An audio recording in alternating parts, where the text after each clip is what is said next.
No one wanted to bid on the starving Indian girl with hollow eyes and torn feet, until an Apache leader walked through the crowd, got the rope with his blade, and dared every man there to stop him. Copper Falls, New Mexico Territory, summer of 1884.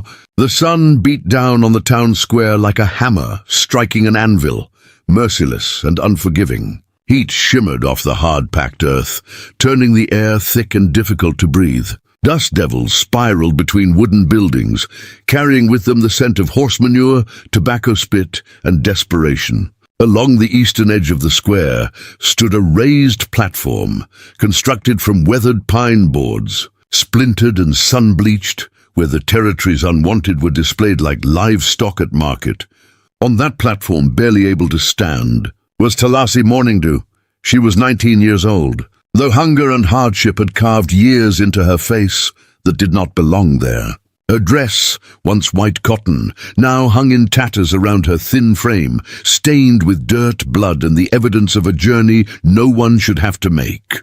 Her feet were bare and cut, wrapped crudely in strips of fabric that had long since soaked through with red. Her wrists were bound with coarse rope, the fibers digging into skin already raw and infected. But it was her eyes that told the real story, dark and deep. They stared forward with a kind of emptiness that came not from weakness, but from having seen too much. Around her neck hung a wooden sign, painted in crude black letters that read, "Indian Girl. Healthy enough, good for kitchen work, starting bid 20 cents. The crowd that gathered was neither large nor enthusiastic. Men leaned against posts, chewing tobacco, and squinting up at her with the same interest they might show a lame horse. A few women stood at the back, fanning themselves with folded newspapers, whispering behind gloved hands. Children ran between legs, laughing and oblivious, while dogs panted in whatever shade they could find. The auctioneer was a pot-bellied man named Clarence Hobbs, wearing a vest that strained against its buttons and a hat 2 sizes too small for his sweating head. He stood beside Talassi with a wooden cane in one hand, which he used more for pointing than walking. His voice carried across the square with the practiced boom of a man who had sold everything from mules to mining claims. All right, settle down, folks. We got ourselves a prime opportunity here today. This here girl, she's Indian stock, Navajo, they tell me, though I can't say for certain. What I can say is she speaks English, knows her way around a cooking fire, and won't give you no trouble. She's quiet as a church mouse and twice as useful. Now I know what you're thinking. She looks a little worn, but that's just road dust. Feed her up a week or two and she'll be good as new. Strong back, young enough to last you years. Hell, you could do worse for 20 cents. No one moved. Hobbs frowned and tapped his cane against the platform. Come on now, don't be shy. 20 cents is cheaper than a bottle of whiskey, and she'll last a damn sight longer. Any takers? Anyone at all? A man near the front, missing 2 fingers on his left hand, spat a stream of brown juice into the dirt. She sick? She looks sick. She ain't sick, Hobbs snapped. Just hungry. That ain't contagious last I checked. What about the feet? Another voice called out. Looks like she can't even walk proper. Feet heal, Hobbs said, irritation creeping into his tone. Rope burns heal. Everything heals, if you give it time. Now are we going to stand here debating medicine, or are we going to do business? Silence. Talassi did not look at any of them. She kept her gaze fixed on a spot just above the crowd, somewhere in the distance where the mountains rose blue and hazy against the sky. She had learned long ago that looking at them only made it worse. If she looked, she might see pity, and pity was harder to bear than hatred. If she looked, she might see hunger of a different kind, the kind that made her skin crawl and her stomach turn. So she looked at the mountains instead and thought of her mother. Her mother had loved the mountains. She used to take Talassi up into the high country when she was small, teaching her the names of plants, showing her which roots could heal and which berries would kill. Her mother had known the land the way other people knew their own children, every curve and shadow, every secret spring and hidden trail. She had been a healer, respected by her people, sought after even by the white settlers when their own doctors failed them. Then the soldiers came. Talassi closed her eyes briefly. pushing the memory down into the dark place where she kept all the things too sharp to touch. When she opened them again, Hobbs was still talking. 15 cents then. Come on, I'm practically giving her away. 15 cents and she's yours, no questions asked. You can put her to work, teach her a trade, hell, marry her off to some ranch hand if you want. I don't care what you do with her, but I got orders to move her by sundown, and I intend to do just that. A woman's voice, high and pinched, cut through the murmur. I wouldn't take her if you paid me. Indians bring bad luck. Everyone knows that. That's superstition, Martha, Hobbs said, though his smile had grown strained. This is business. Business is knowing when something ain't worth the trouble, the woman replied. And that girl is trouble. Look at her. She's half dead already. You take her home and she'll die in your kitchen, then what? You got a corpse on your hands and the law asking questions. No thank you. Murmurs of agreement rippled through the crowd. Hobbs's face reddened. 10 cents. Final offer. 10 cents and I'll throw in a blanket. Can't say fairer than that. Still nothing. The sun climbed higher. Delassie's legs trembled beneath her, threatening to give out. Her mouth was dry as sand, her tongue thick and useless. She had not eaten in 3 days, had not drunk more than a few sips of brackish water from a canteen one of the guards had grudgingly offered. Her vision swam at the edges, dark spots blooming and fading like strange flowers. She thought about letting go, about simply falling forward and letting the earth catch her. Maybe that would be easier. Maybe that would be better than whatever came next. Then the wind changed. It came from the west, carrying with it the scent of sage and rain that had not yet fallen.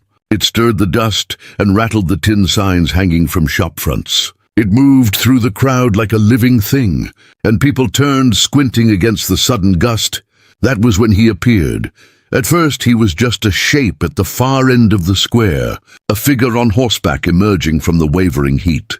But as he drew closer, details sharpened. He rode a paint horse, black and white, that moved with the easy confidence of an animal that had never known fear. The rider sat straight-backed, one hand loose on the reins, the other resting on his thigh. He wore dark trousers and a shirt the color of rust, open at the throat. His hair was long and black, tied back with a strip of leather. Across his chest, 2 bandoliers crossed, though the loops were empty of bullets. At his hip hung a knife in a worn sheath. The crowd parted without being asked. Whispers started immediately, spreading like fire through dry grass. That's him. It can't be. I'm telling you it is. Nakoa Steelhand. The name hung in the air like smoke. Nakoa Steelhand. Apache warrior. Rebel leader. The man who had fought the cavalry to a standstill in the Sangre de Cristo Mountains. The man who had freed 24 captives from a military transport and vanished into the desert like a ghost. The man the territory had put a price on, $500, dead or alive, and he had just ridden into Copper Falls in broad daylight. Hobbs's face went pale. His hand, still clutching the cane, began to shake. Several men in the crowd reached instinctively for weapons they were not wearing, having checked them at the saloon as town ordinance required. The sheriff, a lean man with a drooping mustache, stood frozen by the jailhouse door, hand hovering near his holster. Nakoa dismounted in one smooth motion. His boots hit the ground without sound. He walked toward the platform, and the crowd continued to part, people stumbling over themselves to get out of his way. His face was unreadable, all hard planes and sharp angles, but his eyes were alive with something that might have been anger, or might have been something else entirely. He stopped at the base of the platform and looked up at Talassi. For the first time since the auction began, she looked back. Their eyes met and something passed between them. Recognition, perhaps, though they had never seen each other before. Or maybe it was simpler than that. Maybe it was just one human being seeing another, truly seeing them, for the first time in a very long while. Nakoa turned his gaze to Hobbs. When he spoke, his voice was quiet, but it carried. How much? Hobbs' mouth opened and closed like a fish. She's the bid is 10 cents, but I will give you nothing, Nakoa said. His hand moved to the knife at his hip. Because she is not yours to sell. Now hold on, Hobbs stammered, taking a step back. "This is legal. I got papers. The army gave her to me, said I could—" "The army does not own her either," Nakoa said. He drew the knife and several people gasped. The blade was long and curved, the metal so polished it reflected the sun like water. "No one owns her." He stepped onto the platform. "Sheriff," Hobbs yelped. "Sheriff, do something," but the sheriff did not move. He stood there, hands still on his holster, weighing options. $500 was a lot of money, but Nakoa Steelhand was also the kind of man who did not die easy. And this was a crowded square, with women and children present. Whatever happened next, people would remember. People would talk. The sheriff let his hand drop. Nakoa walked to Talasi. She did not flinch, did not move. Up close, she could see the scars on his hands, the calluses, the lines around his eyes that spoke of years spent squinting into sun and wind. He smelled of leather and smoke and something else. Something like wild sage after rain. He raised the knife and cut the rope binding her wrists. The strands fell away, and Talasi's hands dropped to her sides. Blood rushed back into her fingers, bringing with it a pain so sharp she nearly cried out. But she bit down on her lip and stayed silent.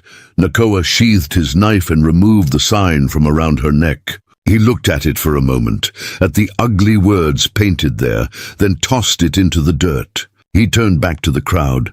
"This woman is free," he said. His voice was not loud, but every person in that square heard it. "She will leave with me. Anyone who tries to stop us will answer to me. Anyone who follows us will not see another sunrise." "Do you understand?" No one spoke. "I asked if you understand," Nakoa repeated.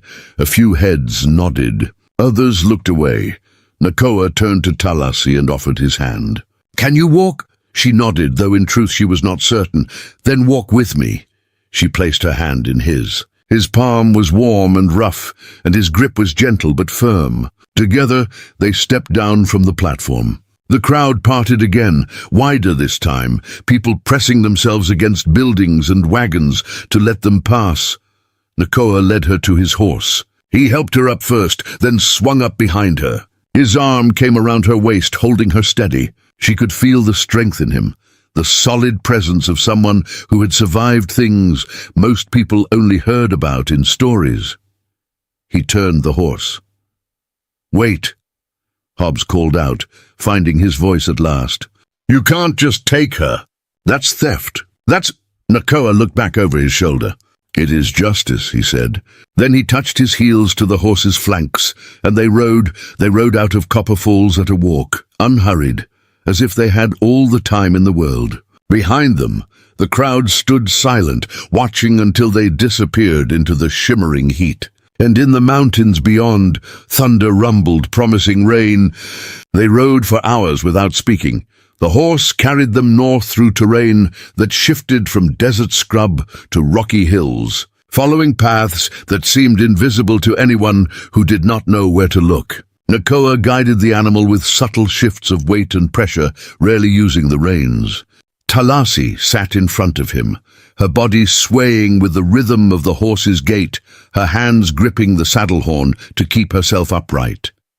Every muscle in her body screamed with exhaustion, but she refused to lean back against him, refused to show any more weakness than she already had.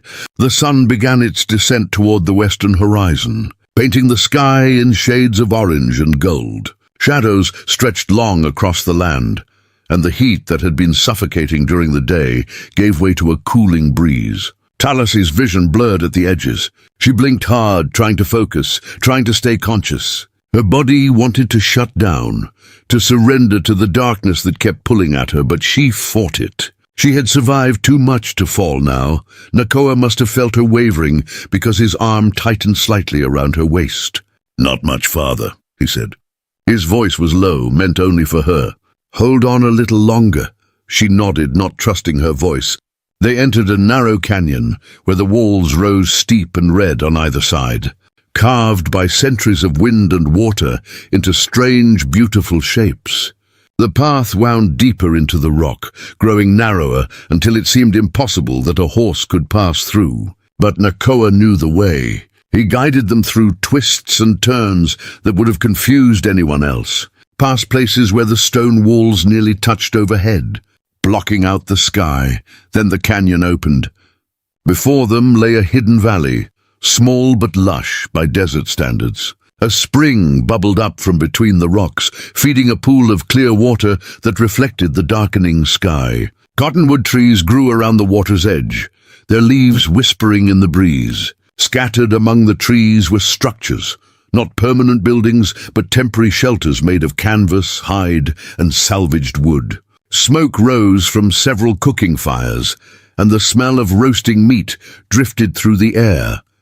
People emerged from the shelters as Nakoa rode in. There were perhaps 20 of them, maybe a few more. Men, women, a handful of children. Some were Apache, others looked Mexican. A few might have been white or mixed. All of them wore the hard-worn look of people who had been running for a long time. They watched Nakoa and Talasi with guarded curiosity, hands never far from weapons. Nakoa dismounted and reached up to help Talasi down. Her legs buckled the moment her feet touched the ground. She would have fallen if he had not caught her. Without a word, he lifted her into his arms and carried her toward one of the shelters near the back of the camp.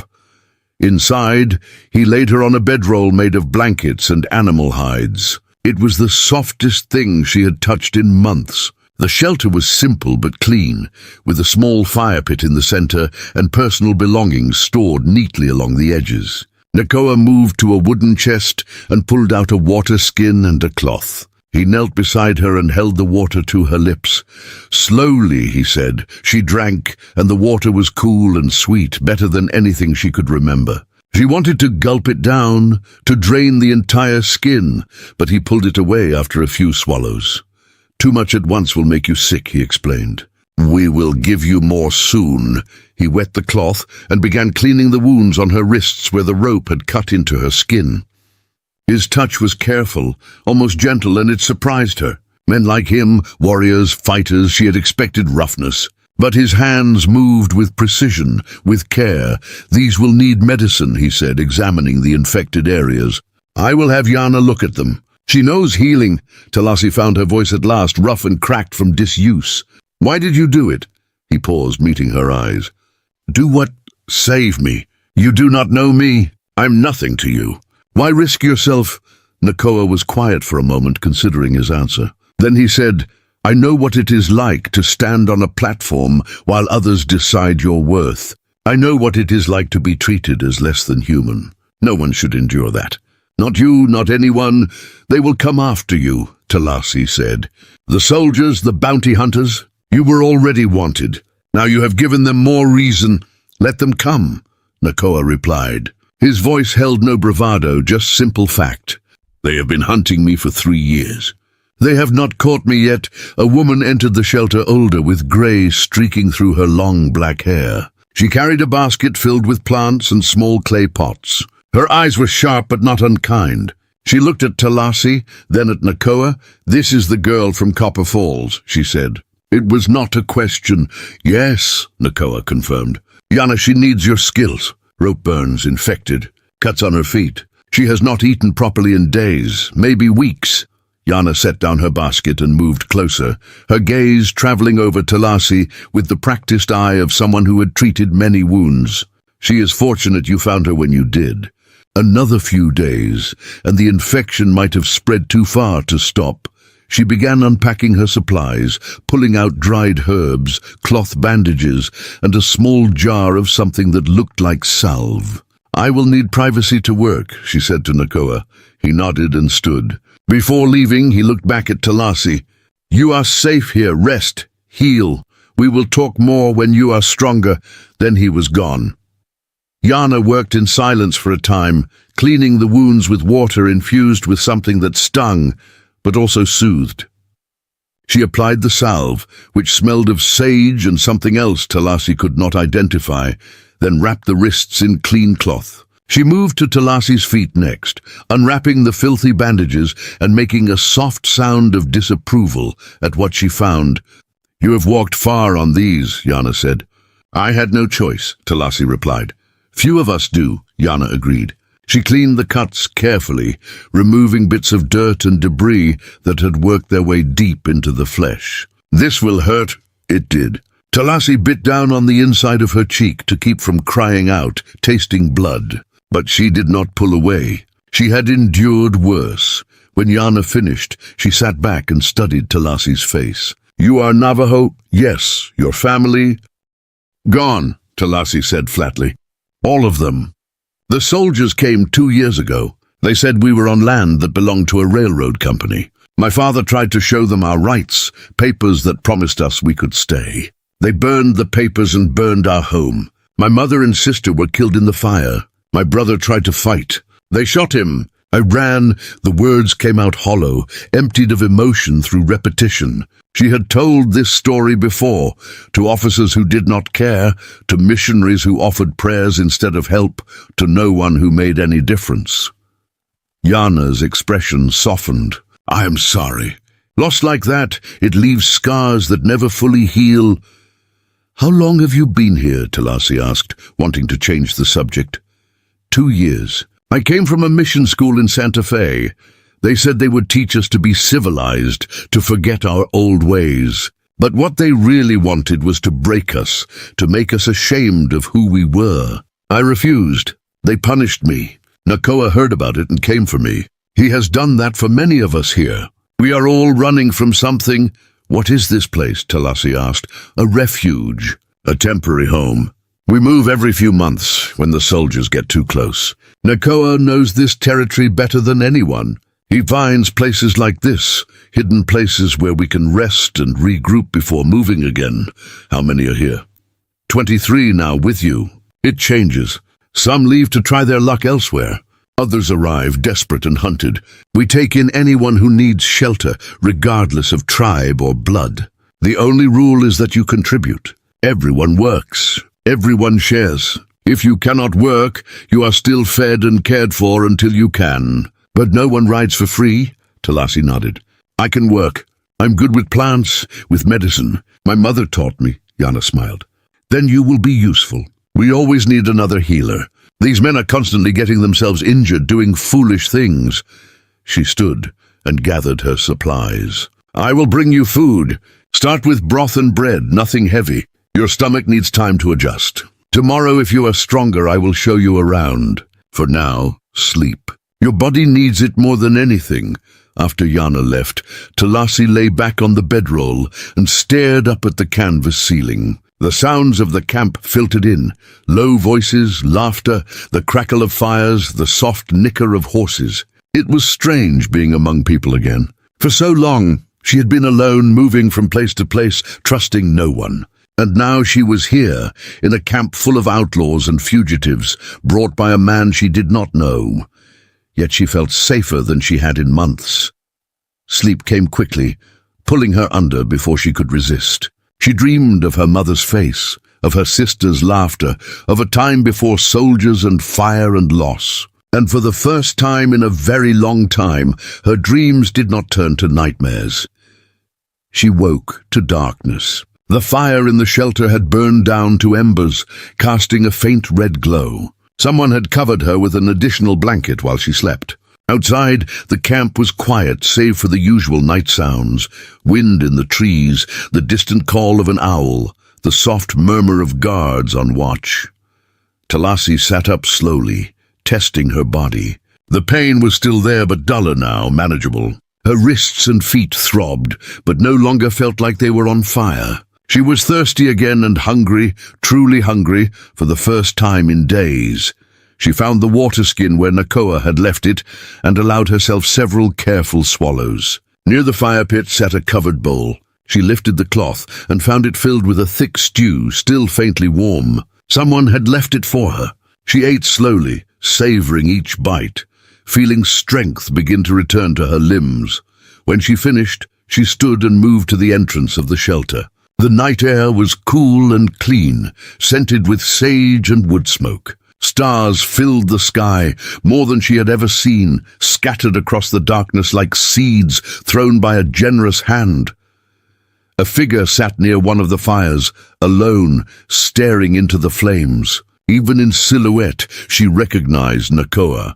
He sat with his back straight, shoulders relaxed, but there was a tension in him, a watchfulness that never fully left. He did not look like a man at rest. He looked like a man waiting for something.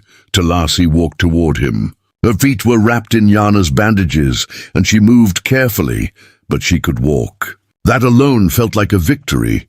Nakoa looked up as she approached. Surprise flickered across his face, quickly hidden. "You should be resting," he said. "I have rested," Talasi replied. She gestured to the space beside him. "May I sit?" He nodded. She lowered herself to the ground, keeping a respectful distance between them. For a time, they sat in silence, watching the fire. It was a comfortable silence, the kind that did not need to be filled with words. Finally, Talasi spoke. "Yana told me about this place, about what you do. She talks too much," Nakoa said, but there was no real criticism in his tone. "She said you save people, that you have done this many times." "I do what I can," Nakoa said. "It is never enough." "It was enough for me," Talasi said quietly. He glanced at her, and in the firelight his expression softened. "You do not owe me gratitude. What I did, anyone with honor would have done, but no one else did," Talasi pointed out. They stood there and watched. "They would have let me be sold like an animal. You were the only one who acted." Nakoa poked at the fire with a stick, sending sparks spiraling upward. "I have spent my life watching people do nothing while others suffer. I decided long ago that I would not be one of them, even if it cost me everything." "Has it?" Talasi asked. "Cost you everything?" He was quiet for a long moment. "Yes and no. I lost my home, my family's trust, my place among my people. But I gained something else, purpose, freedom, the chance to live by my own code instead of someone else's rules." "Do you regret it?" "Never," he said, and the certainty in his voice left no room for doubt. Talasi studied his profile, the strong line of his jaw, the scar that ran along his cheekbone, pale against his skin. "How did you get that?" she asked, gesturing to the scar. "A cavalry officer," Nakoa said. 3 years ago. He thought he had me cornered in an arroyo. He was wrong, but he got close enough to mark me first. And him, he did not leave the arroyo." The words hung between them, heavy with unspoken violence. Talasi did not flinch. She had seen enough of the world to know that survival sometimes required hard choices. "I am not afraid of you," she said. Nakoa looked at her fully then, his dark eyes searching her face. "Maybe you should be." "Why, because I am dangerous. Because the life I lead, it does not allow for softness or safety. People who stay near me often end up hurt or dead. That is the truth." "Then why did you bring me here?" Talasi challenged. "Because leaving you there would have been worse." She held his gaze. "I have already lost everything. I have been hurt, hunted, starved, and sold. There is nothing you could do to me that the world has not already done. So no, I am not afraid of you. I'm grateful to you, and tomorrow I will begin earning my place here." Something shifted in Nakoa's expression, a crack in the armor he wore. He looked away, back at the fire, and when he spoke again, his voice was softer. "You are stronger than you look." "I had to be," Talasi said. Strength was the only thing they could not take from me. The fire crackled and popped, and overhead a shooting star streaked across the sky, brief and bright and gone. Dawn broke cold and sharp over the canyon, painting the rocks in shades of purple and rose. Talasi woke to the sound of activity outside her shelter. Voices called to one another, low and purposeful. The horses whinnied. Metal clinked against metal. She sat up, her body protesting with aches that had settled deep into her bones overnight, but the pain was bearable. She unwrapped the bandages on her feet to examine Yana's work. The wounds looked better, the angry redness had faded and the swelling had gone down. She rewrapped them carefully and pulled on a pair of soft leather moccasins that someone had left beside her bedroll while she slept. "Before we jump back in, tell us where you're tuning in from, and if this story touches you, make sure you're subscribed, because tomorrow I've saved something extra special for you." When she emerged from the shelter, the camp was already awake and moving. Women tended cooking fires, while men checked weapons and saddles. Children hauled water from the spring in clay pots. Everyone had a task, everyone moved with purpose. No one was idle. Yana spotted her and waved her over to one of the fires, where a large pot hung over the flames, steam rising from whatever bubbled inside. "You look better," Yana observed. "Color in your face." "That is good. Eat this." She handed Talasi a bowl of cornmeal mush mixed with bits of dried meat and wild onions. It was simple food, but it tasted like a feast. Talasi ate slowly, letting her stomach adjust to the warmth and substance.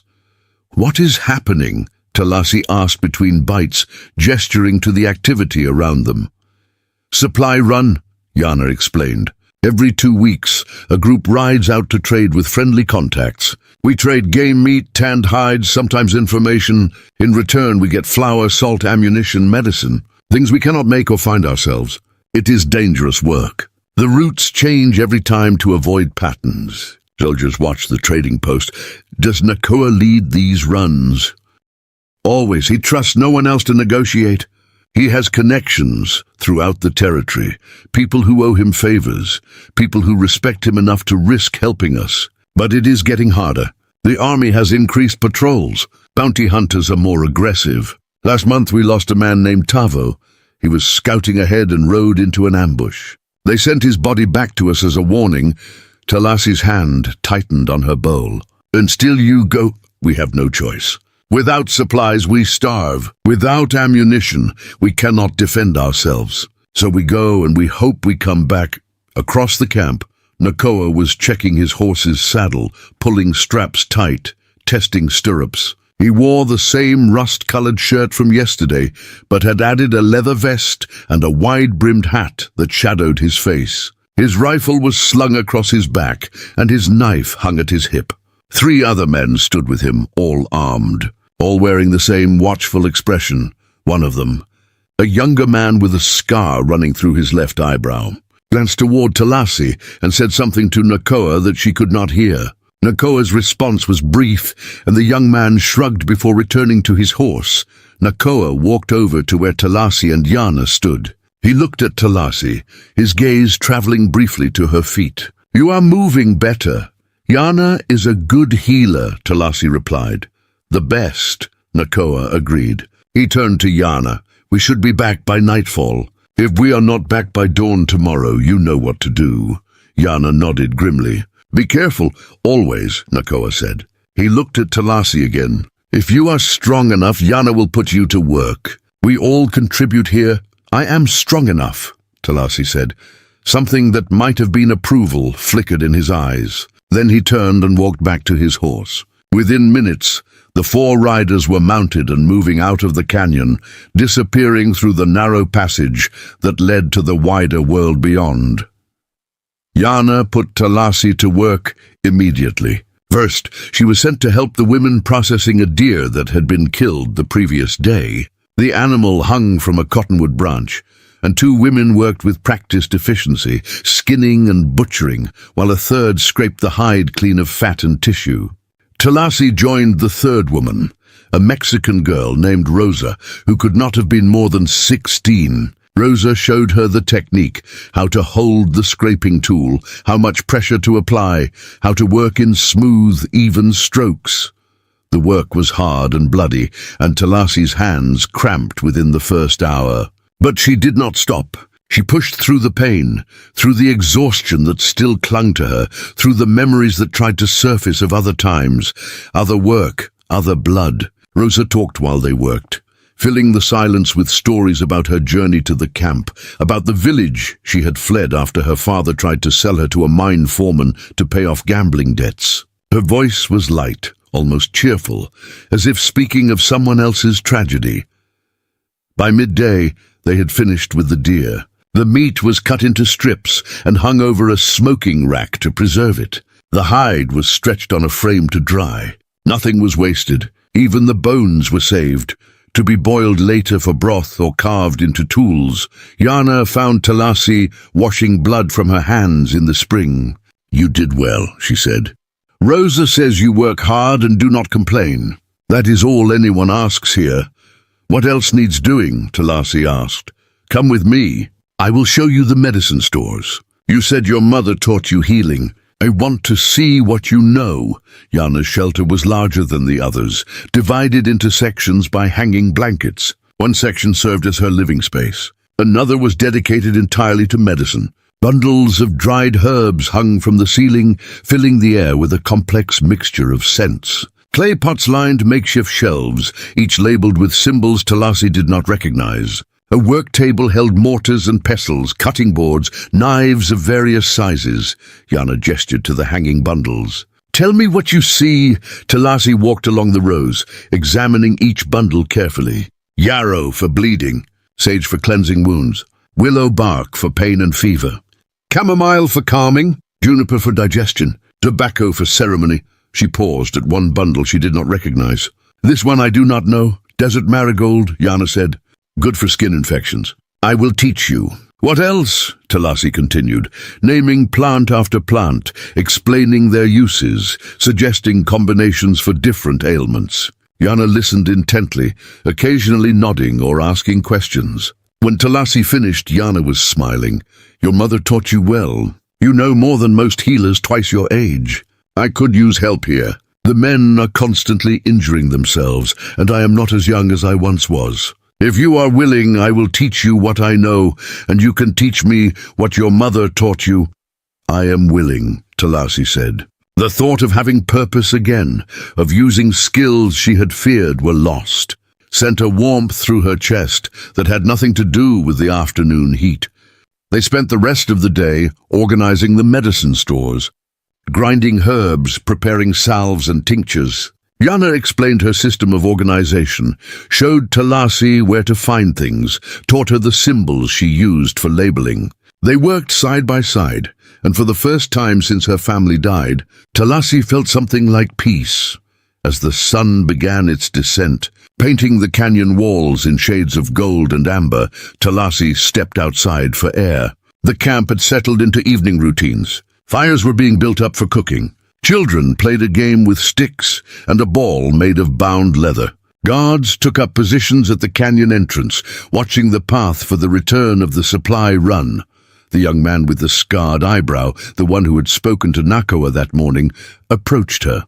Up close, she could see he was probably only a few years older than her, though his eyes held the hardness of someone who had seen too much.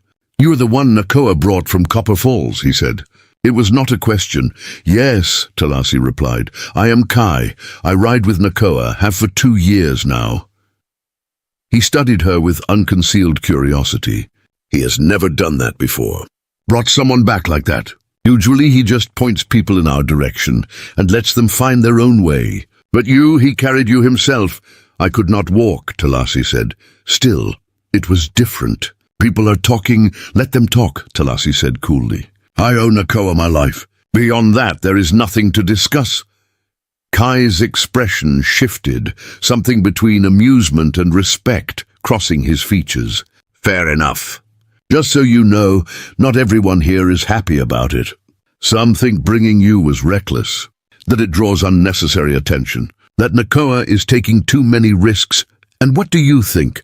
I think Nakoa has kept us alive for 3 years when most expected us to last 3 months. I think he has earned the right to make his own choices. And I think anyone who has a problem with it can take it up with him directly. Kai glanced toward the canyon entrance. They should have been back by now. Talassi followed his gaze. The sun was touching the horizon, and shadows were growing long. How long does it usually take? They left at dawn. Trading post is 4 hours ride. An hour to conduct business, 4 hours back. They should have returned before now. Unease rippled through the camp. Others had noticed the delay. God stood straighter, hands moving to weapons. Conversations grew quieter, more tense. Yana appeared at Talassi's side. Something is wrong, she said softly. Then they heard it. Hoofbeats, fast and hard, echoing through the canyon passage. Everyone turned toward the sound. Hands reached for rifles and pistols. Children were quickly ushered into shelters. A single horse burst through the narrow opening, running full out, foam flying from its mouth. The rider was slumped forward, barely holding on. Blood soaked his shirt and dripped onto the horse's neck. It was one of the men who had left with Nakoa that morning. Talasi recognized him from the campfire, an older man named Marcus with gray in his beard.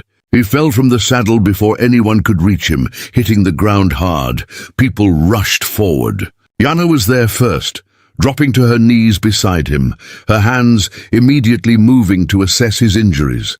Talasi ran to help, her own pain forgotten. Marcus had been shot twice, once in the shoulder and once in the side. Blood pulsed from both wounds, dark and thick. His breathing was shallow and rapid, his skin pale and clammy. Yana barked orders and people scattered to follow them. Someone brought blankets. Another ran for water and bandages. "Marcus," Yana said urgently, leaning close to his face. "Marcus, can you hear me? What happened? Where are the others?" His eyes fluttered open, unfocused and glassy with pain. His lips moved, but no sound came out. "Do not try to talk," Yana said. "Save your strength." Talasi, pressure on the shoulder wound. "I will work on the side." Talasi pressed her hands against the shoulder wound, feeling hot blood pulse between her fingers. She bore down hard, using her weight, trying to slow the bleeding. Beside her, Yana worked with swift precision, cutting away Marcus's shirt, probing the wound in his side. "The bullet is still in there," Yana muttered. "I need to get it out or he will die from infection." Marcus's hand suddenly shot out, grabbing Yana's wrist with surprising strength. His eyes found hers, wide and desperate. He forced words out, each one a struggle. "Ambush, trading post. Soldiers waiting. Trap, where is Nakoa?" Yana demanded. "Captured. Took him chained, the others dead." Marcus coughed and blood flecked his lips. "They knew. Someone told them. Someone here." The words hit the camp like a physical blow. Shocked silence descended, broken only by Marcus's labored breathing. "What do you mean, someone here?" Kai demanded, pushing through the crowd. Who betrayed us?" Marcus's grip on Yana's wrist loosened. His eyes started to drift closed. "Stay with me," Yana commanded, but his body was going limp, the tension draining out of him. Talasi pressed harder on the wound, but the blood flow was slowing, not because the wound was closing, but because his heart was failing. "Yana," she said quietly. Yana looked at Marcus's face, at his still chest, and her shoulders sagged. She reached out and gently closed his eyes. "He is gone." For a moment no one moved. Then the camp erupted. People shouted questions, accusations. Someone started crying. Arguments broke out about what to do, whether to flee or fight, whether to try a rescue or cut their losses. Kai's voice cut through the chaos like a whip. "Enough! Everyone quiet!" When the noise died down, he continued. "If what Marcus said is true, if there is a traitor among us, they could still be here. No one leaves this camp. No one goes anywhere alone. We post double guards, and we figure out who the hell sold us out." Talasi barely heard him. Her mind was spinning, replaying Marcus's words. Nakoa was captured, chained.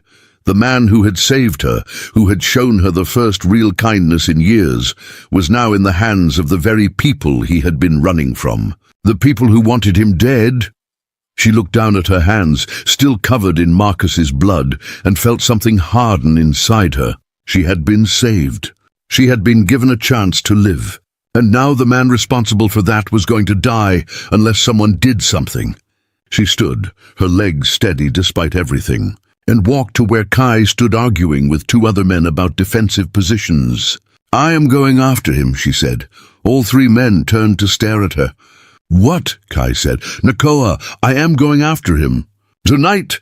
Kai's expression shifted from surprise to something like pity. "You cannot even ride properly, and you want to take on the United States Army by yourself. Then come with me," Talasi said, "or stay here and wait for them to come finish what they started. Because if there is a traitor here, they know where this camp is.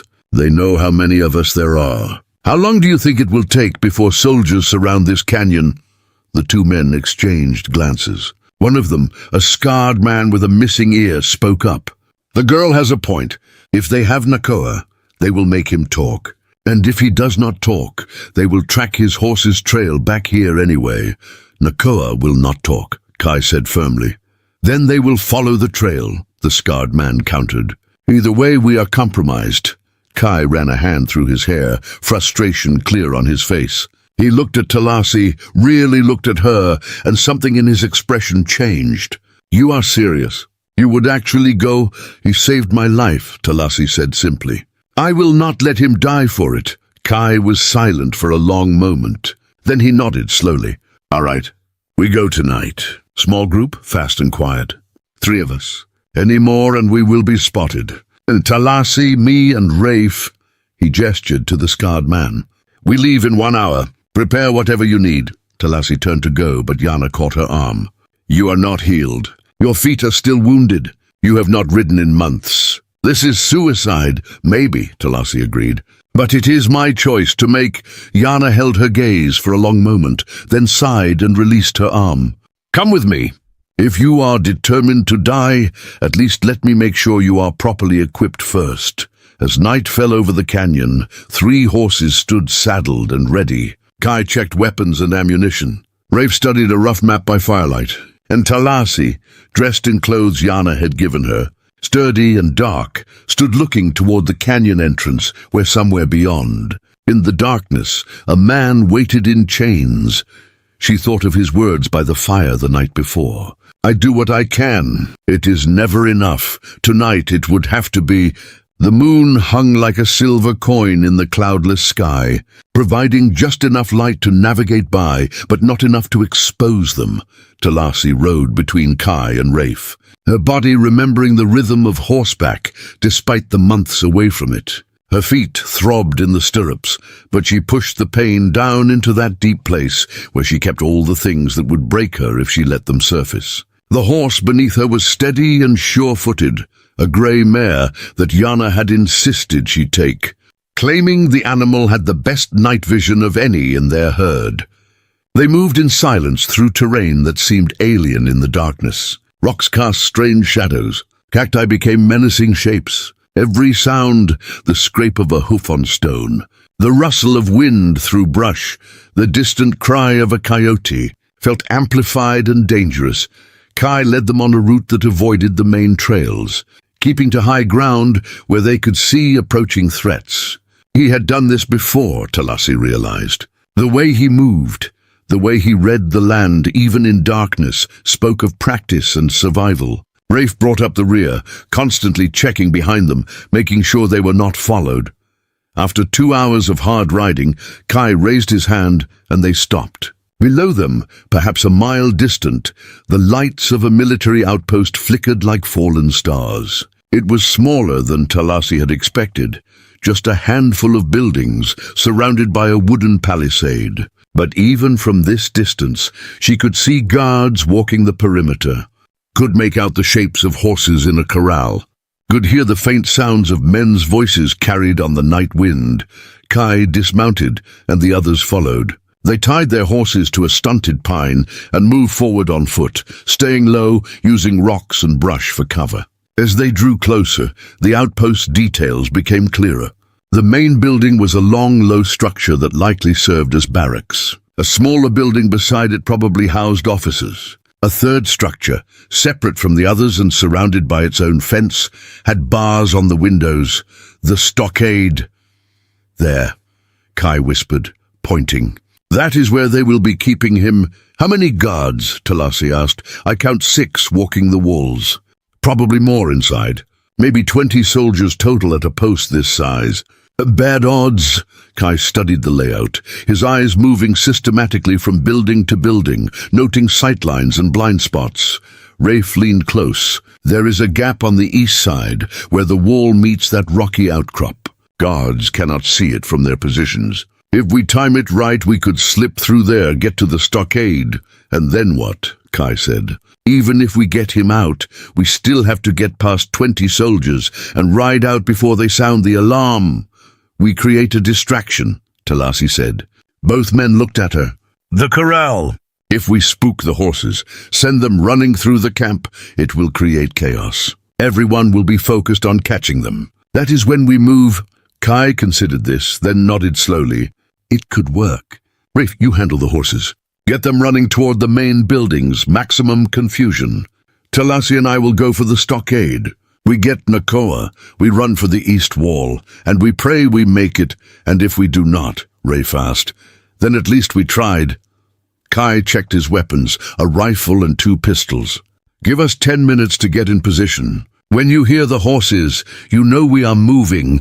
Rafe gripped Kai's shoulder briefly, then melted into the darkness toward the corral. Kai gestured for Talassi to follow him. They circled wide, staying well outside the range of the guard's torchlight, working their way toward the eastern edge of the outpost. The rocky outcrop Rafe had mentioned provided cover, and they pressed themselves against it, feeling the residual heat of the day still radiating from the stone. Up close, the stockade looked more formidable. The walls were thick timber, and the door was reinforced with iron bands. A single guard sat on a stool outside, his rifle across his knees, his head nodding forward in drowsiness. Kai pulled out his knife, the blade dark and non-reflective. He looked at Talassi and mouthed the words, "Stay here." She wanted to argue, but knew he was right.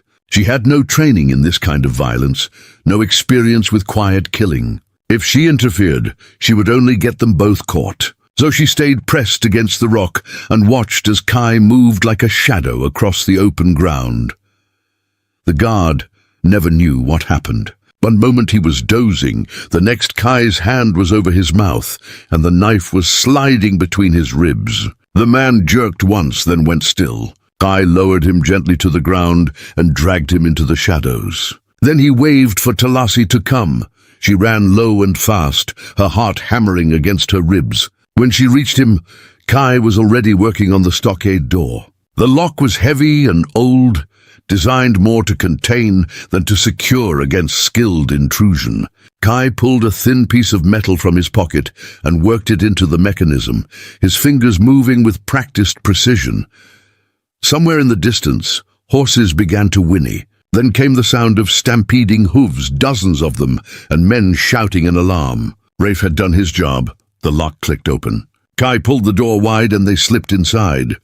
The stockade's interior was a single room, windowless, except for the barred openings high on the walls. The air was thick with the smell of unwashed bodies, blood, and fear. 3 cells lined the back wall, separated by iron bars. 2 were empty. In the third, a figure sat slumped against the wall, wrists chained above his head. Nakoa. Even in the dim light filtering through the barred windows, Talassi could see the damage they had done to him. His face was swollen, one eye nearly closed. Blood crusted his lip and ran from his nose. His shirt had been torn away, revealing bruises that covered his ribs and chest. But when he heard them enter, his head lifted, and his one good eye focused on them with sharp awareness. "Kai," he said, his voice rough but steady. "You should not be here." "Shut up," Kai said, moving to the cell door.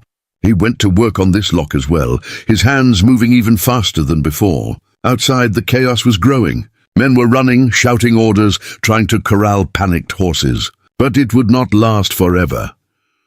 "Who is with you?" Nakoa asked. Then his gaze found Talassi, and his expression shifted from surprise to something that might have been anger. "No, Kai, why did you bring her?" "She insisted," Kai said. "And she had a good plan. Now stop talking so I can concentrate." The lock resisted, more complex than the outer door. Kai cursed under his breath and tried a different approach. Seconds crawled by like hours. Talassi moved to the cell bars, looking at Nakoa through them. "You came for me," he said quietly. "You came for me first," Talassi replied. "That was different. I had nothing to lose, neither do I." Something passed between them in that moment, an understanding that went deeper than words. He had saved her because he believed she deserved freedom. She had come for him because she believed he deserved the same. It was simple and complicated all at once. The lock clicked open. Kai pulled the cell door wide and moved to the chains holding Nakoa's wrists. These had no locks, just pins that had been driven through the links to hold them closed. Kai worked one free, then the other. The chains fell away, and Nakoa lowered his arms with a pained grunt. "Can you walk?" Kai asked. "I can run if I have to," Nakoa said, pushing himself to his feet. He swayed slightly, but steadied himself against the wall. "Where are the horses?" "A mile north. We came on foot from there." "Smart." Nakoa looked at Talassi again. When we get out of here, you and I are going to have a long conversation about risk and foolishness. I look forward to it, Talasi said. They moved to the door. The chaos outside had not diminished, but it was starting to organize. Officers were shouting orders, forming men into groups to search the perimeter. Soon someone would think to check the stockade. Kai peered out, assessing the situation. East wall, same way we came in. Stay low, stay quiet. If we are spotted, we run, and we do not stop. They slipped out into the night. The guard Kai had killed still lay where he had been left, hidden in shadow. They moved along the stockade's wall, using it for cover, working their way toward the rocky outcrop. Torchlight played across the ground ahead of them, and they froze, pressing themselves flat against the timber. A group of soldiers ran past, heading toward the corral, their attention focused on the continuing chaos. When they were gone, the three moved again. They reached the outcrop and began to climb, using handholds that were barely visible in the moonlight. Talasi's feet screamed in protest, but she did not slow down. Behind her, she could hear Nakoa's labored breathing, could sense him struggling with injuries that were worse than he was letting on. They crested the outcrop and dropped down the other side, out of sight of the outpost. But they were not safe yet. They still had nearly a mile of open ground to cover before reaching the horses, and every second increased the chance that someone would discover Nakoa was gone. They ran. The terrain was treacherous in the darkness, full of hidden rocks and sudden dips. Talasi stumbled twice but caught herself. Kai moved ahead, setting the pace while Rafe brought up the rear, having rejoined them from his position at the corral. Behind them, the outpost was fully alert now, torches moving in organized patterns as soldiers began a systematic search. Then came the sound they had been dreading. A bell began to clang, harsh and insistent. Someone had checked the stockade. They know, Kai said. Move faster! Nakoa was falling behind, his injuries slowing him down. Talasi dropped back and grabbed his arm, pulling it over her shoulder, lending him her support. He tried to shrug her off, but she held firm. Save your pride for later, she said through gritted teeth. Together they ran, an awkward three-legged race across the desert floor. The horses came into view, still tied where they had been left, ears pricked forward at the approaching sounds of pursuit. Behind them, torches were spreading out from the outpost like a plague of fireflies, and voices were calling to each other in the darkness. They reached the horses, and Kai practically threw Nakoa onto his mount. Talasi climbed onto the grey mare, while Kai and Rafe took their own horses. They wheeled the animals north and dug in their heels. The horses lunged forward, sensing their riders' urgency. They ran flat out across the desert, hooves pounding, manes flying. Behind them, the shouts grew more distant but did not disappear. The soldiers had horses too, and they would be coming. They rode for an hour without stopping, pushing the animals as hard as they dared. When they finally slowed to let the horses breathe, Talasi looked back and saw nothing but darkness. Either they had lost their pursuers, or the soldiers were tracking them more carefully, waiting for daylight to make their move. Nakoa sat hunched in his saddle, one hand pressed against his ribs. In the moonlight, his face was pale and drawn. Kai moved his horse closer, studying him with concern. "How bad?" Kai asked. "Bad enough," Nakoa admitted. "Ribs might be cracked. Hard to breathe. But I will live." "We need to get you back to Yana," Talasi said. "We need to get everyone out of that canyon," Nakoa countered. "If Marcus was right, if there is a traitor, the soldiers know where we are. We have maybe hours before they move on the camp. Then we ride hard," Rafe said. "Push the horses. Get there before dawn. Evacuate everyone before the soldiers can surround us." They started moving again. This time, at a steady lope that ate up the miles without completely exhausting the horses. As they rode, Nakoa maneuvered his mount alongside Talasi's. "You should not have come," he said. "So you have said. I mean it. You could have been killed.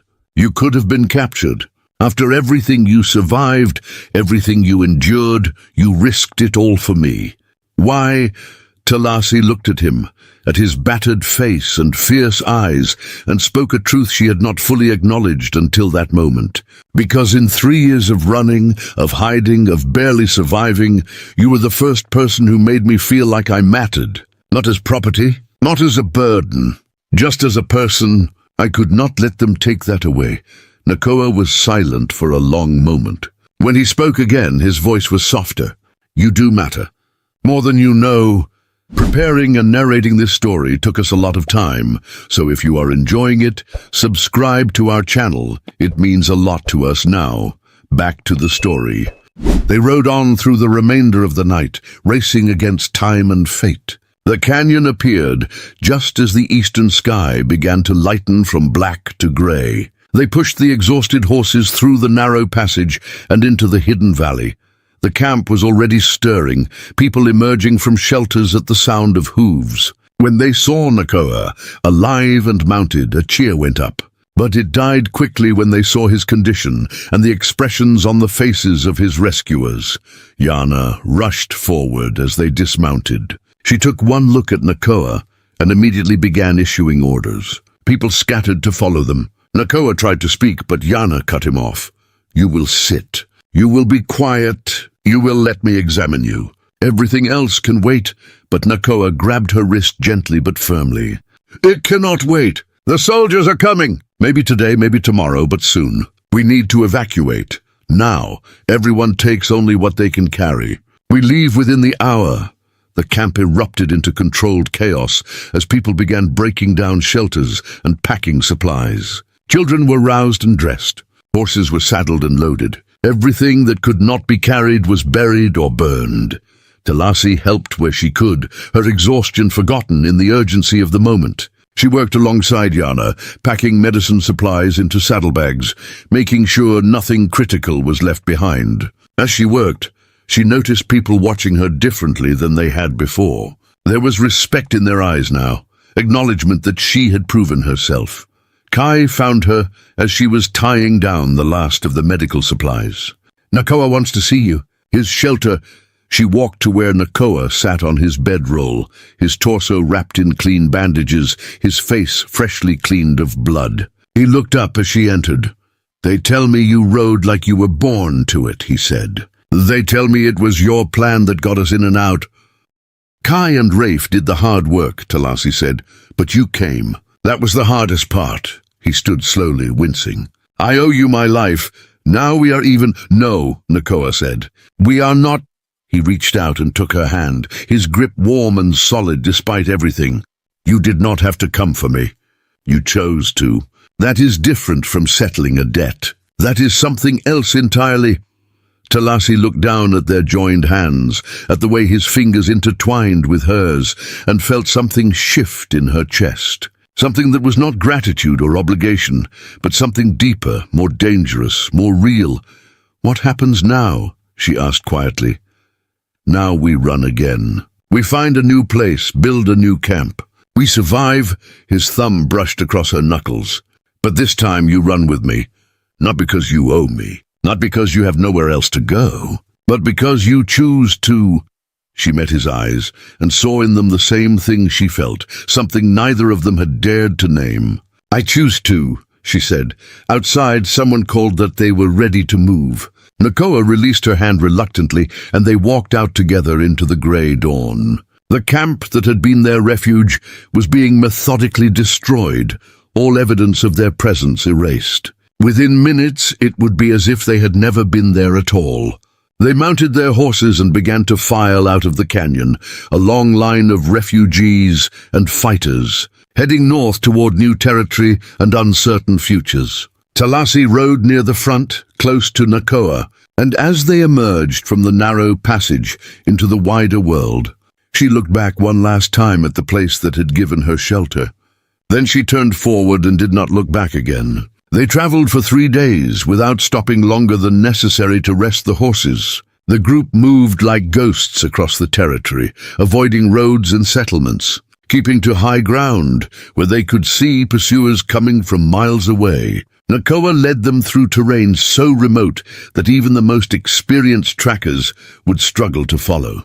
They crossed rivers to break their trail, rode through rocky ground that left no hoofprints, doubled back on their own path to confuse anyone foolish enough to try tracking them. But the tension that had settled over the group since Marcus's dying words refused to lift. Someone among them had betrayed Nakoa to the soldiers. Someone had given up their location, their routines, their vulnerabilities, and that someone was still with them, still riding alongside people who trusted them, still waiting for another opportunity to strike. Talasi watched the faces around the campfires at night, trying to read guilt in tired eyes and drawn faces. But everyone looked suspicious when you were searching for a traitor. Every sidelong glance became meaningful. Every whispered conversation became sinister. She found herself doubting people she had worked beside, people who had shown her kindness. On the second night, she sat watch with Kai while the others slept. The fire had burned down to coals, and the darkness pressed close around them. Kai cleaned his rifle methodically, a task he performed every night with the same careful attention. "You are thinking about the traitor," he said without looking up. "How can I not?" Talasi replied. "One of these people sold Nakoa to the army, got Marcus and the others killed. They are still here, still pretending to be loyal." "Nakoa knows," Kai said. "He has been watching everyone since we left the canyon. He sees things most people miss. If there is a snake among us, he will find it. And then what?" Kai's hands stilled on the rifle. "Then justice. Desert justice. Quick and final." He looked at her directly. "Does that bother you?" Talasi thought about Marcus dying in the dirt, about Nakoa chained and beaten, about all the people whose lives had been destroyed by someone's greed or cowardice. "No," she said, "it does not." They reached their destination on the afternoon of the third day. It was another canyon, deeper and more remote than the last, with only one entrance that could be easily defended. A stream ran through it year-round, and cottonwoods provided shade and cover. Ancient pictographs decorated the canyon walls, faded images of hunters and animals, painted by people who had lived here long before the Spanish came, before the Americans, before any of this had become complicated by borders and wars. The group set about making camp with practiced efficiency. Shelters went up quickly. Fire pits were dug. Watchers were posted. Within hours, the canyon began to look lived in, though everyone knew this was temporary. Everything was temporary now. Talasi helped Yana establish a new medicine area in a sheltered alcove near the stream. As they worked unpacking supplies and organizing them, Yana spoke in a low voice. "People are afraid," she said, "not just of soldiers or bounty hunters. They are afraid of each other. This suspicion, it is poison. It will destroy us faster than any army." "Then we need to find the traitor," Talasi said, "and if we are wrong, if we accuse an innocent person, that would be just as destructive." Yana arranged bundles of dried herbs on a flat rock. "Nakoa is in a difficult position. He must act, but he must be certain. One mistake and he loses the trust of everyone." That night, Nakoa called a gathering. Everyone assembled around the largest fire, forming a circle. Children were sent to the shelters, told to stay inside no matter what they heard. Guards remained at their posts, but everyone else was required to attend. The mood was tense, expectant. Nakoa stood by the fire, his face still showing the bruises from his captivity, but his bearing strong and commanding. He let the silence stretch, his gaze moving from face to face, studying each person in turn. "3 days ago," he began, his voice carrying clearly in the still night air. "Our people were betrayed. Marcus is dead because of it. 2 other good men are dead. I was captured and would have been hanged if not for the courage of 3 people who risked everything to free me." He paused. "The soldiers knew where to find us. They knew when we would be at the trading posts. They knew how many riders to expect. This was not luck or coincidence. This was specific information that could only have come from someone in this camp." Murmurs rippled through the gathering. People shifted uncomfortably, avoiding each other's eyes. "I know there is a traitor among us," Nakoa continued. "And I know who it is." The murmurs stopped. Everyone went very still. Nakoa's gaze settled on a man sitting near the back of the circle. He was middle-aged, with thinning hair and a soft body that spoke of a life that had once been comfortable. His name was William Coates, and he had joined the group 4 months earlier, claiming to be fleeing charges of theft from a mining company that had cheated him of wages. He had been quiet, helpful, never causing trouble. "William," Nakoa said. "Stand up!" William's face went pale. "I do not understand." "Stand up," Nakoa repeated, his voice harder. William rose slowly, his hands trembling. "Nakoa, whatever you think, you are wrong. I would never—" "Empty your pockets," Nakoa ordered. "This is ridiculous." "I have done nothing." Kai moved behind William, his hand on his pistol. "Empty them." "Now—" William's hands shook as he pulled items from his pockets. A knife, a few coins, a small cloth bag of tobacco. He held them out, his face desperate. "See? Nothing, just my belongings." "The inside pocket," Nakoa said. "Left side of your coat." William's expression changed, fear replacing indignation. "I do not know what you mean." Kai reached around and pulled open William's coat, exposing an inside pocket that had been sewn with deliberate concealment. He reached in and pulled out a small leather pouch. Opening it, he dumped the contents into his palm. Gold coins glinted in the firelight. 20 of them, each stamped with the seal of the United States Army. Gasps erupted from the circle. People stood, anger replacing shock on their faces. "That is not mine," William stammered. "Someone put that there. I have been set up. The Army pays informants in gold," Nakoa said, his voice cold. $20 for information leading to the capture of wanted men. That is the standard bounty for someone like me." He stepped closer to William. "How long have you been reporting to them?" "I have not." "I swear, the truth," Nakoa demanded. "You owe these people that much." William's face crumpled. The defiance drained out of him and his shoulders sagged. When he spoke, his voice was small and broken. 6 weeks. I have been passing information for 6 weeks. He looked around the circle at the angry, betrayed faces. "They caught me trying to steal supplies from an army depot. Said they would hang me unless I cooperated. What was I supposed to do? You were supposed to die before betraying your own people," someone shouted. "I am not your people." William shot back, some of his fear converting to anger. "I'm not Apache or Mexican or whatever the rest of you are. I am white.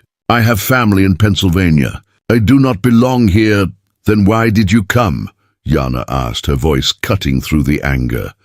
"Because I had nowhere else to go," William said. "Because the mining company wanted me dead, and this seemed like a good place to hide. But then the army found me and gave me a choice. Help them or die. I chose to live, and Marcus chose to die because of your choice," Kai said, his hand tightening on his pistol. "Nakoa almost died. We all almost died." William turned to Nakoa, desperation in his eyes. "I did not want anyone to get hurt. I just gave them small things, information they would have found out anyway. I did not know they would set a trap." "You knew enough," Nakoa said. "You knew what you were doing. You knew the cost." He looked at the gathered group. "This man betrayed us. He sold our location, our routines, our trust for gold. What should be done with him? Kill him," someone shouted. Others echoed the sentiment, but an older woman, a grandmother who had lost family to violence, spoke up. "If we kill him, we become what they say we are. Savages, murderers. We are better than that, are we?" Kai challenged. "He would have gotten all of us killed. He deserves death." The argument escalated, voices rising, hands moving toward weapons. The unity that had held the group together was fracturing before Talasi's eyes. She could see it in Nakoa's face too, the recognition that this moment would define what kind of leader he was, what kind of people they would become. Nakoa raised his hand and the arguing ceased. "We will not kill him," he said. The decision clearly cost him, but his voice was firm. "Not because he does not deserve it, but because if we start executing our own, even traitors, we lose the thing that makes us different from the people hunting us. We lose our humanity." "Then what do we do with him?" Rafe asked. "We exile him," Nakoa said. "We take everything he owns, except the clothes he wears and one day's water. We send him into the desert on foot. If he survives, if he finds his way to civilization, that is between him and whatever god he prays to. But he will never set foot in our camp again. He will never be trusted by any of our people. And if I ever see him again, I will not be so merciful." Some people nodded, accepting the judgment. Others looked unsatisfied, wanting blood. But no one challenged Nakoa's decision. William was stripped of his possessions, including the gold coins which Nakoa divided among the group, using the traitor's payment to buy supplies they desperately needed. He was given a canteen of water and pointed toward the south, where settlements lay 2 days' walk away. Before he left, Talasi found herself standing before him. She did not know why she had sought him out, what she hoped to accomplish. He looked at her with haunted eyes. "You think I'm a monster," he said. "I think you were afraid," Talasi replied. "I think you made a choice that seemed reasonable to you at the time. But choices have consequences. People died because of yours." "I know," William whispered. "I will live with that until I die." "Good," Talasi said. "You should—" She turned to walk away, then looked back. "If you truly have family in Pennsylvania, go to them. Leave this territory and never come back. Because if you stay, if you continue to work with the army, Nakoa will find you. And next time, he will not show mercy." William nodded and walked into the darkness, becoming a shadow among shadows, then disappearing entirely. The camp was subdued that night. People spoke in hushed voices, if they spoke at all. The betrayal had wounded them in ways that went deeper than physical injury. Trust, once broken, was not easily repaired. Talasi found Nakoa sitting alone on a ridge overlooking the camp, his silhouette dark against the star-filled sky. She climbed up to sit beside him, saying nothing at first, just sharing the silence. "You think I was wrong?" he finally said. "To let him live?" "No," Talasi replied. "I think you did what you believed was right. That is all any of us can do." "People are angry. They think I am weak. People are frightened. They wanted easy justice, clean and simple. But you gave them something harder. You gave them a choice about what kind of people they want to be." She looked at his profile, at the tension in his jaw. "That takes more strength than killing him would have." Nakoa was quiet for a long moment. "I'm tired, Talasi. Tired of running. Tired of always looking over my shoulder. Tired of watching good people die for nothing." "Then stop," she said. He turned to look at her. "What? Stop running. Not here, not now. But eventually, find a place so remote that no one will bother looking. Build something permanent. Make a real home instead of temporary camps. There is nowhere that remote," Nakoa said. "The army has maps. The territory is shrinking every year. Then go where there are no maps," Talasi suggested. "Deep into Apache lands where white men fear to go. Or south into Mexico where American soldiers have no authority. There are places, Nakoa. Places where people like us could live without constantly running." He studied her face in the starlight. "You have thought about this. Every day since you brought me here. Every time we break camp and move. Every time someone looks at me with suspicion or fear. Yes, I have thought about it." She met his gaze directly. "I am tired too. Tired of surviving. I want to live. Really live. And I do not think that is possible while we keep running." Nakoa reached out and took her hand, his fingers warm and calloused against hers. "If we did that, if we found such a place and built something permanent, would you stay? Would you build it with me?" The question hung in the air between them, weighted with implications that went far beyond simple geography. Talasi felt her heart beating hard in her chest. This was not just about finding a home. This was about choosing a future. "Choosing him, yes," she said simply. "I would." He leaned toward her and she met him halfway, their lips coming together under the vast desert sky. The kiss was gentle at first, tentative, two people who had been hurt learning to trust again. Then it deepened, becoming something more urgent, more real. His hand came up to cup her face, his thumb brushing across her cheekbone. She pressed closer, feeling the warmth of him, the solid reality of him. When they finally pulled apart, both breathing hard, Nakoa rested his forehead against hers. "I have never wanted to stay anywhere before," he said quietly. "Never wanted to build something knowing I would have to leave it. But with you, I want to try." "Then we will," Talasi said.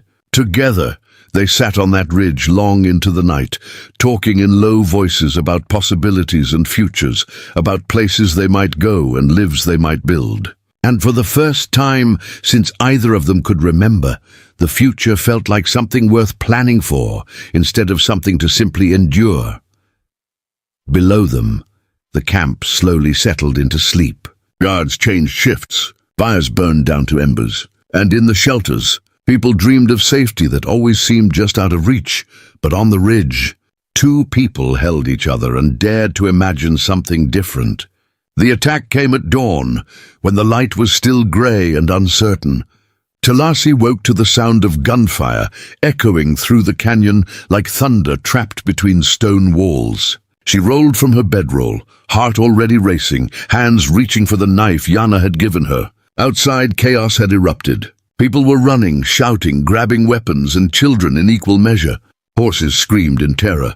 More gunfire cracked through the morning air, sharp and deadly. She emerged from her shelter to see soldiers pouring through the canyon entrance, at least 30 of them, maybe more. They had come silently in the pre-dawn darkness, positioning themselves before anyone in the camp had noticed. Now they advanced with military precision, rifles raised, firing at anything that moved. Nakoa was already organizing the defense, his voice cutting through the panic with clear, sharp commands. Men took up positions behind rocks and trees, returning fire. Women herded children toward the back of the canyon, where a narrow trail led up and over the rim. It was their only escape route, and everyone knew it. A bullet struck the ground near Talasi's feet, kicking up a spray of dirt. She dove behind a water barrel and found Yana already there, her face pale but determined. The older woman gripped Talasi's arm. "Help me get the children out," Yana said. "The trail. We need to get them to the trail." They ran in a crouch toward where a group of terrified children huddled against the canyon wall. Rosa was with them, trying to keep them calm, but her own fear was evident in her wide eyes. Bullets whined overhead. A man screamed somewhere to their left. The smell of gunpowder filled the air, acrid and choking. Talasi grabbed the nearest child, a boy of perhaps 5, and pushed him toward the trail. "Run," she told him. "Climb as fast as you can, and do not look back." Yana and Rosa did the same with the others, sending them scrambling up the steep path. More soldiers were flooding into the canyon now. The defenders were outnumbered and outgunned. This was not a skirmish. This was an overwhelming force meant to end them once and for all. Someone had told the army exactly where they were, exactly when to strike. William, Talasi realized. He had not walked away after all. He had gone straight back to his handlers and given them everything. Kai fought near the canyon entrance, his rifle barking steadily as he tried to slow the advance. But for every soldier that fell, 2 more appeared. Rafe was somewhere in the smoke and confusion, his distinctive war cry rising above the gunfire. And Nakoa moved through the battle like a force of nature, his rifle in one hand and his knife in the other, striking with lethal efficiency. But even he could not hold back this tide. A soldier broke through the defensive line and charged toward the women and children. Talasi saw him coming, saw the bayonet fixed to his rifle, saw the determination in his face. She stepped in front of the children, her knife held in a grip that was probably all wrong, but it was all she had. The soldier raised his rifle. Time seemed to slow. Talasi could see every detail, the sweat on his face, the fear in his eyes that mirrored her own, the way his finger tightened on the trigger. Then Nakoa was there, appearing as if from nowhere, his knife flashing in the morning light. The soldier went down without a sound. Nakoa grabbed Talasi's arm, his face intense. "Get to the trail," he ordered. "Take everyone you can and get out of this canyon." "I am not leaving you," Talasi said. "You have to," Nakoa replied. He pushed her toward the trail. "Go now. I will hold them as long as I can. Nakoa, go!" he shouted, then turned and fired at an advancing group of soldiers. Yana grabbed Talasi and pulled her toward the trail. More people were climbing now, struggling up the steep path with children on their backs and the wounded supported between them. The trail was barely wide enough for one person, carved into the canyon wall centuries ago by people who had also been running from something. Talasi climbed, her injured feet screaming with every step, her lungs burning. Below, the battle raged. She could see Nakoa and Kai and the others fighting desperately, giving the rest of them time to escape. She watched a soldier aim at Nakoa's back and screamed a warning that was lost in the noise. Nakoa turned at the last second, firing from the hip, and the soldier fell. But there were too many. Always too many. The canyon was being overrun. The defenders fell back, step by step, giving ground they could not afford to lose. Bodies lay scattered across the camp, both soldiers and defenders. The price of this morning's violence paid in blood. Talasi reached the top of the trail and turned to help others up. Yona came next, then Rosa with 2 small children. More followed, exhausted and terrified. But so many were still below, still fighting, still dying. Then she saw Kai go down, a bullet catching him in the leg. He fell hard and tried to rise but could not. A soldier stood over him, rifle raised for a finishing shot. Rafe appeared from the smoke and tackled the soldier, his knife rising and falling. But more soldiers were coming. Kai would not make it out. Nakoa saw it too. He made a choice in that instant. A choice that Talasi recognized even from this distance. He ran toward Kai, firing to clear a path, then grabbed his friend and hauled him up. Together they staggered toward the trail, Kai's arm over Nakoa's shoulder, blood soaking his leg. Bullets pursued them. One struck the rock beside Nakoa's head, showering him with stone fragments. Another tore through his sleeve, leaving a line of red. But he kept moving, kept dragging Kai towards safety. They reached the base of the trail. Nakoa practically threw Kai onto the path, then turned to face the oncoming soldiers. His rifle was empty. He drew his knife, that curved blade that had cut Talasi's bonds what felt like a lifetime ago, and stood his ground. "Climb!" he shouted up at Kai. "Climb, and do not stop!" 5 soldiers advanced on him, their rifles pointed at his chest. An officer stepped forward, a tall man with a thick mustache and cold eyes. "Nakoa Steelhand," the officer said, "also known as the Desert Ghost. You are wanted for murder, theft, and aiding escaped prisoners. Surrender and you will be given a trial." Nakoa laughed, a harsh sound without humor. "A trial? How civilized. Will it be before or after you hang me? That depends on you," the officer said. "Tell us where the others are going. Give us their route. Make this easy and maybe you live long enough to see a courtroom." "I have a better offer," Nakoa replied. "You let my people go. Let them climb that trail and disappear into the desert. Do that, and I will come with you quietly." The officer considered this. "And if I refuse, then you will have to take me. And I promise you, at least 3 of your men will die before you do. Maybe more. Maybe you—" Nakoa's grip tightened on his knife. "Is catching a few refugees worth that price?" Above on the trail, Talasi was screaming his name, trying to climb back down. Yana and others held her back, their hands like iron despite her struggles. She could see what was happening, could see Nakoa sacrificing himself, and rage and grief and love all mixed together in her chest until she could not breathe. The officer looked at Nakoa, then at his men, then at the trail where dozens of people were escaping. He was calculating odds, weighing costs. Finally he nodded. "Lower your weapons," he ordered his men. Several protested, but he silenced them with a gesture. "We have what we came for." The Desert Ghost himself. "The territorial governor will be pleased." He looked at Nakoa. "Drop the knife. Come quietly." "And your people go free?" Nakoa hesitated, his eyes traveling up the trail to where Talasi fought against the arms holding her. Their gazes met across the distance. She saw in his face a goodbye, a final gift, a choice made with clear eyes and no regrets. He mouthed words she could not hear, but understood in her soul. "Live free." Then he dropped the knife. Soldiers rushed forward, forcing him to his knees, binding his wrists with heavy chains. The officer gestured toward the trail. "Go," he called up. "Take your people and disappear. But know this, if I ever see any of you again, the deal is void."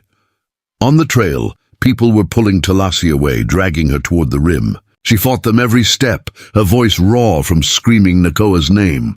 But they were stronger, more numerous, and they would not let her throw away the freedom he had just bought with his life. As they crested the rim and the canyon disappeared behind them, Talasi caught one last glimpse of Nakoa being marched toward the canyon entrance, his head high, his back straight, unbroken even in chains. Then he was gone. The survivors walked for 2 days through the harshest terrain they could find, making their trail impossible to follow. They walked until exhaustion claimed them, until even the children stopped crying from sheer fatigue. They walked until they reached a place Nakoa had told them about, a hidden valley with water and grass, where they could rest and regroup. 23 people had escaped the canyon. More than 30 had died or been captured. The group that had been a community was now just fragments, survivors bound by shared trauma and uncertain futures. That first night in the hidden valley, they built a fire and sat around it in silence. There were no words for what they had lost, no easy comfort to offer. Kai's leg had been treated by Yana, but he would walk with a limp forever. Rosa had taken a bullet through her shoulder, but would live. Others bore wounds less visible, but equally deep.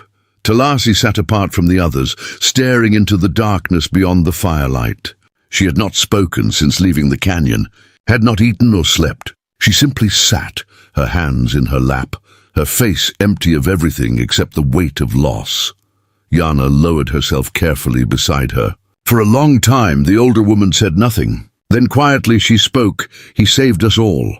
You know that." Talasi's voice when it came was hollow. "He should have let me stay. I could have fought beside him, and you would have died beside him. Is that what you wanted? Better than this. Better than living while he—" Her voice broke. She pressed her hands to her face, but no tears came. She was beyond tears. "He chose this," Yana said gently. "Not because he wanted to die, but because he wanted us to live. Wanted you to live, to throw that away, to waste the freedom he bought for you, would dishonor his choice." "I do not know how to do this without him," Talasi whispered. "None of us do. But we will learn, together." Yana placed a weathered hand over Talasi's. "He saw something in you from the very beginning. Strength, courage, the will to survive. He saw a fighter, even when you were in chains. Do not prove him wrong now." The words settled into Talasi, like seeds in fertile ground. She sat with them, let them take root. Slowly, over the following days and weeks, she began to rejoin the living. The group stayed in the hidden valley for a month, healing and making plans. They could not remain together. Too many people, too easy to track.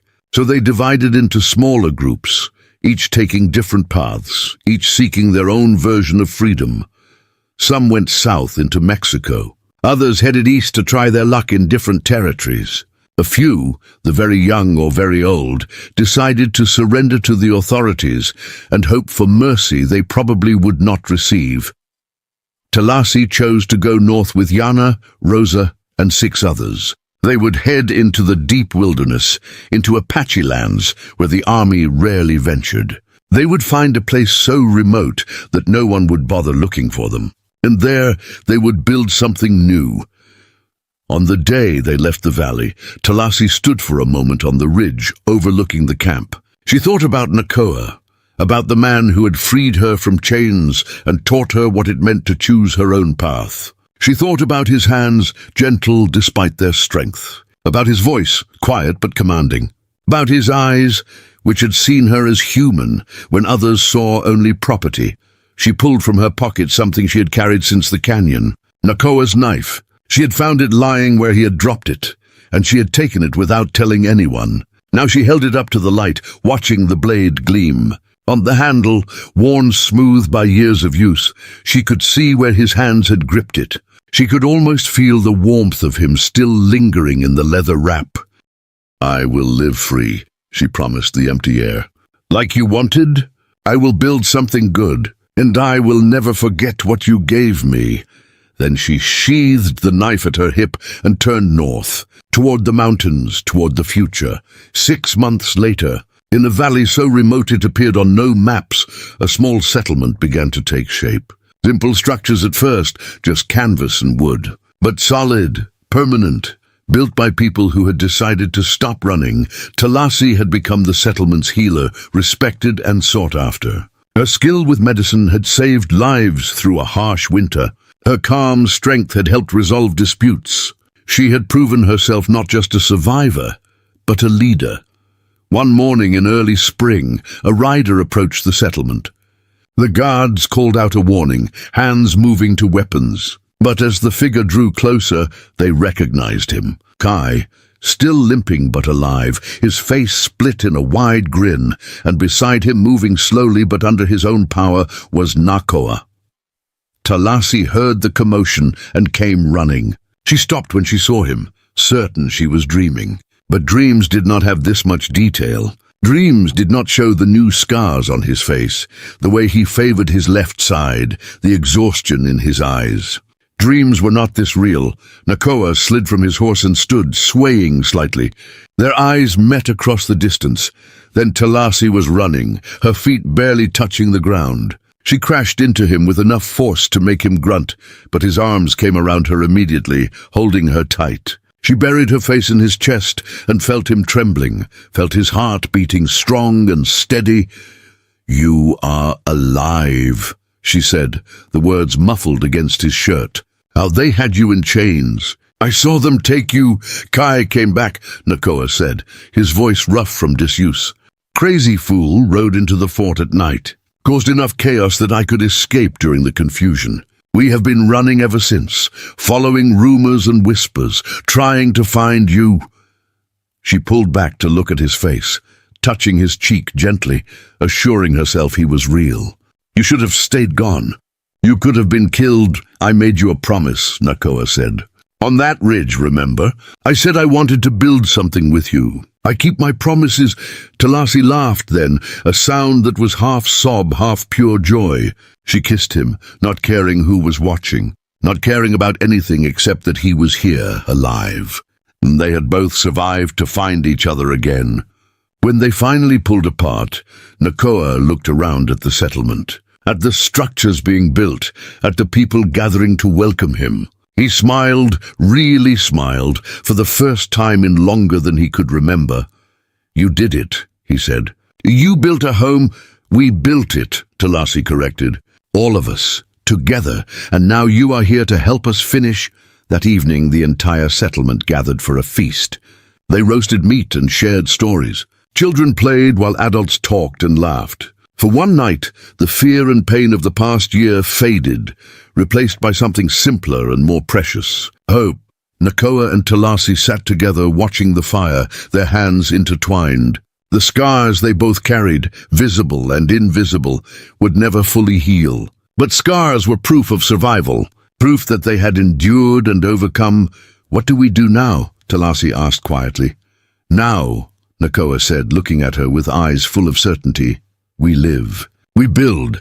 We make this place into something that cannot be taken away. We teach the children that freedom is not given. It is earned and defended. We show the world that people like us, people they tried to break and sell and destroy, we are stronger than they ever imagined.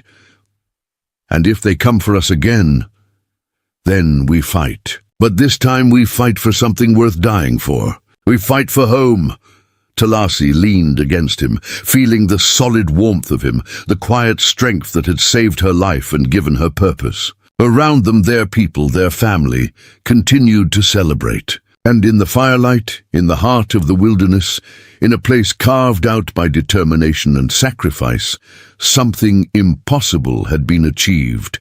Freedom. True freedom. Not granted by papers or laws, but claimed by courage.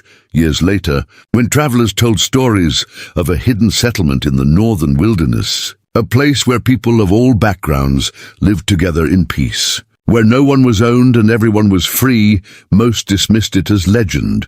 But legends, like the people who inspired them, had a way of surviving long after those who doubted them had turned to dust.